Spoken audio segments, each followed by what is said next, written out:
Eagles fans, you're now locked into the Think Eagles YouTube channel with Pablo Gary, the #1 Eagles fan from Maryland.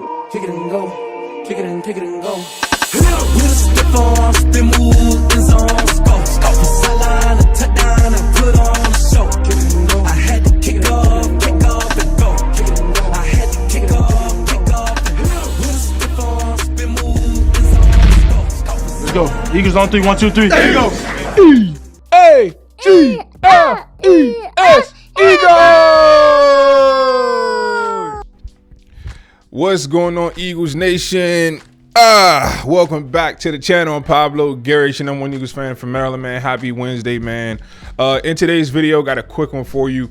I've been really thinking about the play of rookie cornerback Quinyon Mitchell. And I may say something here that some may disagree with, but when I look at all the players that Quinyon Mitchell has faced thus far, you go back to Green Bay, Christian Watson, Jaden Reed, and that young wide receiver core.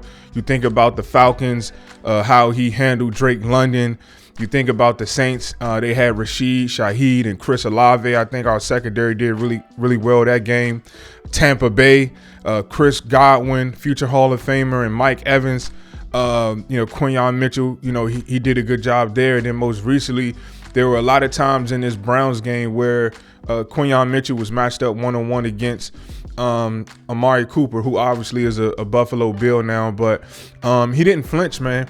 He didn't flinch one time. And what I'm saying is I believe that Quinyon Mitchell has the potential to be a cornerback that can be left on the island, right? If I'm Vic Fangio, I would at least explore the idea like, hey, can Quinyon Mitchell, can he hold his own on the outside, right? And like I said, he has held his own thus far, right? And, if not for him and C.J. Gardner-Johnson bumping heads on that play in the Browns game, he would have had his first interception. There was plenty of games where he should have had an interception. One right here against the Falcons. He had his hands on his first one, but he dropped it, right? So what I'm saying is I think the kid has a very high ceiling. I think he is a rare prospect. And to me, he's already one of the top cornerbacks in this league. When you consider him coming from Toledo and how hard that transition is just at the cornerback position to come to the NFL, man, to come from Toledo and to hold your own against a future Hall of Fame wide receiver, Mike Evans, to me, that speaks volumes. And so I feel like Vic should at least think about it, right?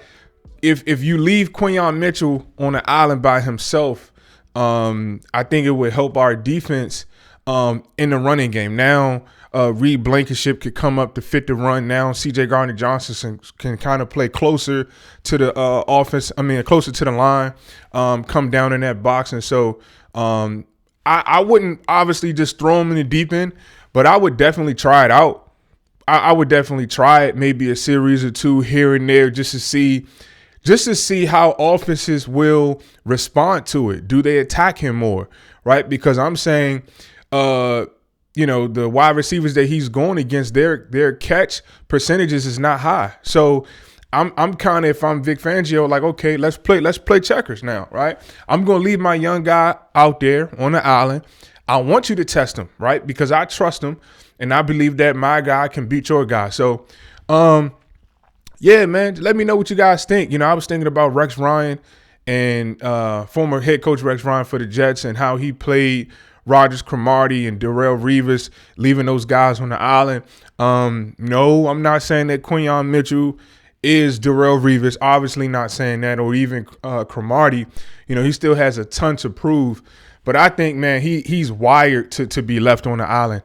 I think about the week 1 game against Christian Watson when they tried to attack him deep downfield, and he made a play one-on-one, and he let him know about it. Like, hey, you could test me all night long because I'm gonna be here, so to speak. So I'm just week by week, my confidence is building more and more for Quinyon Mitchell, and I just think if you leave him out there on the island, I think you can start blitzing more. I think you can start having a more diverse defense. Right now, I think Vic Fangio is coaching a little timid with his young guys in particular. I think that's why obviously we saw Cooper DeJean 6 weeks into the season, right? And I'm sure somebody in their organization say, look, man, this is a 40th pick overall. We can't wait until the playoffs to see what we got here. Let's throw them in there. We got Avonte Maddox, long in the tooth, 30 years old. We already know what his ceiling is. We got a 21-year-old guy right here that has tons of talent. Let's see what he can do for this defense. And obviously, he showed up for us. Cooper DeJean showed up for us as well. Another young guy. So I'm really excited about this secondary. We got a chance to see the future a little bit when Keely Ringo replaced Darius Slay. You had Q on the other side, and then you had Cooper DeJean in the slot. So I think and believe that's going to be the Eagles' future secondary. Right now, Quinyon Mitchell has given me enough confidence to say I'm going to at least try him out there, maybe a game or two. Like, let's just see what we have before we get to the playoffs, because truth be told, once we get to the playoffs, he's going to have to be out there on the island sometimes, right? So it's better to prep him now to see what you have and to get him prepared. So I think he's somebody that's up for the challenge, man. So yeah, that's what I have for you guys today. Really appreciate you guys checking out the video. Do you guys think, let me know in the comment section below, that Quinyon Mitchell has the talent to be left on the island to help this defense get that much better for the season? All right, I'm Pablo Gary. I'm going to catch you guys in the next one. Peace.